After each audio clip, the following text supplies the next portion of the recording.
കുട്ടികളിലുണ്ടാകുന്ന വളർച്ചാപരമായിട്ടുള്ള ബുദ്ധിമുട്ടുകളെ നേരത്തെ തിരിച്ചറിഞ്ഞ് ഇവർക്ക് ദൈനംദിന ജീവിതത്തിലെ പ്രവർത്തനങ്ങൾ സ്വയം ചെയ്യുവാനുള്ള കഴിവ് മെച്ചപ്പെടുത്തിയെടുക്കുക എന്നതാണ് നമ്മളിവിടെ പരിശീലിപ്പിക്കുന്നത്.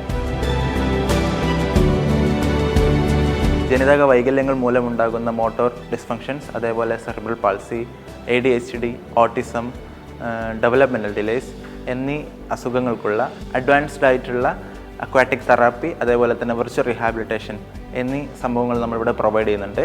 അക്വാറ്റിക് തെറാപ്പിയിൽ നമുക്ക് വളരെ ഫലപ്രദമായിട്ടുള്ള ഒരു മാറ്റമാണ് കണ്ടുകൊണ്ടിരിക്കുന്നത്.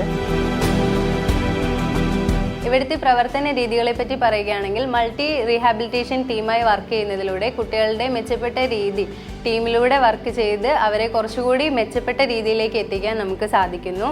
ആധുനിക രീതിയിലും കുട്ടികളുടെ വളർച്ചയ്ക്ക് ആവശ്യമായ കാര്യങ്ങൾ നമ്മൾ ചെയ്തു കൊടുത്ത് അവരെ ഇൻഡിപെൻഡൻ്റ് ആയിട്ടുള്ള ലൈഫിലേക്ക് നമ്മൾ തിരിച്ചു കൊണ്ടുവരികയാണ് ചെയ്യുന്നത്.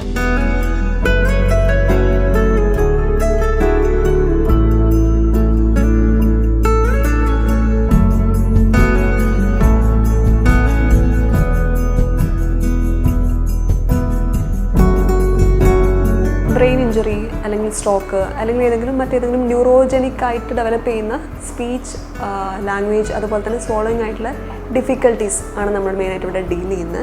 പിന്നെ ഇവിടുത്തെ വർക്ക് എൻവയോൺമെൻറ്റിനെ പറ്റി പറയുകയാണെങ്കിൽ ഒരു മൾട്ടി ഡിസിപ്ലിനറി ആയിട്ടുള്ളൊരു ടീം അപ്രോച്ചാണ് നമ്മുടേത്. നല്ലൊരു കേസ് എക്സ്പോഷർ ഇവിടെ ഉണ്ട്. പ്രൊഫഷണലി അത് നമുക്ക് ഭയങ്കരമായിട്ട് ബെനിഫിറ്റ് ചെയ്യുന്ന പോലെ എനിക്ക് ഫീൽ ചെയ്തിട്ടുണ്ട്.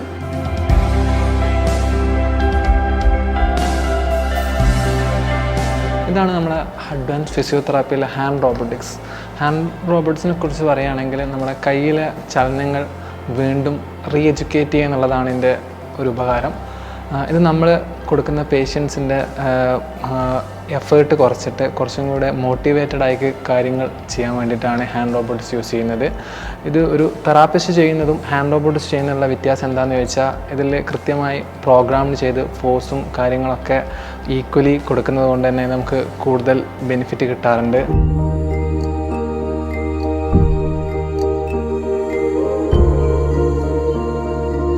ഇതാണ് അഡ്വാൻസ് ഫിസിയോതെറാപ്പിയുള്ള ജി ഗേറ്റർ കൂടുതലും നമ്മൾ ഉപയോഗിക്കുന്നതെന്ന് പറഞ്ഞാൽ ഈ ന്യൂറോളജിക്കൽ പരമായി ബ്രെയിനിനും സ്പൈനിനും ഉണ്ടാകുന്ന ആഘാതങ്ങൾ മൂലം ജന്മനാലോ അല്ലാതെ ഉണ്ടാകുന്ന ആഘാതങ്ങൾ പരിഹരിക്കാൻ, അത് നടത്തത്തിലേക്ക് ഉണ്ടാകുന്ന ബുദ്ധിമുട്ടുകളെ പരിഹരിക്കാൻ വേണ്ടി നമ്മൾ ഫിസിയോതെറാപ്പിയിൽ യൂസ് ചെയ്യുന്ന ഒരു റോബോട്ടിക് സിസ്റ്റമാണ് ജി ഗേറ്റർ നമ്മൾ മുതിർന്നവരിലും കുട്ടികളിലും ഉപയോഗിക്കാറുണ്ട്.